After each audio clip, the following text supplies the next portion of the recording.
ఈ రీల్ చూసి కళ్యాణ్ ఫ్యాన్స్ చాలా మంది ఫీల్ అవ్వచ్చు, కానీ ఇది నిజం.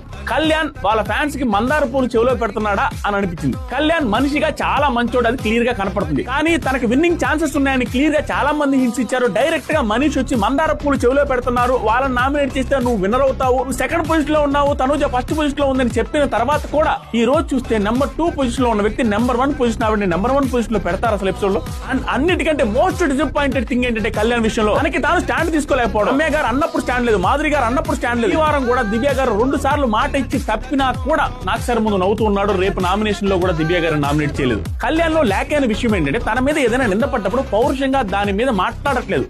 ఈ కిచెన్ టీమ్ లో ఎవరైనా కొంచెం ఉప్పు కలిపి ఇవ్వండి కళ్యాణ్. ఇంకా బాధాకరమైన విషయం ఏంటంటే రేపు నామినేషన్ లో నిఖిల్ ని నామినేట్ చేయడం. ఎన్నిసార్లు వైల్డ్ కార్డ్ నే నామినేట్ చేసుకుంటా పోతాడో నాకు అర్థం కాల. దాంతో పాటుగా లాస్ట్ వీక్ ఏం జరిగిందంటే ఇమాన్యుయల్ అండ్ తనుజ మీ ఇద్దరు సేఫ్ గేమ్ ఆడారు అని క్లియర్ గా చెప్పాడు చాలా సార్లు. నేనేమనుకున్నానంటే ఈ వీక్ తనుజ గారినో దివ్య గారినో నామినేట్ చేస్తారా, గట్టిగా చెప్తారా, హీ విల్ ప్రూవ్ హిమ్సెల్ఫ్ అన్న ఫీలింగ్ వచ్చింది. కానీ ఇక్కడ చూస్తే నిఖిల్ నామినేట్ చేశాడు. నా బాధ ఏంటంటే హీఈస్ విన్నర్ మెటీరియల్, అది తనకు కూడా తెలిసిన ఇలా ఆడుతున్నాడు ఏంట్రా అన్న ఫీలింగ్ వస్తుంది. మీ ఒపీనియన్స్ చెప్పండి, నాకైతే ఇలాగే అనిపిస్తుంది.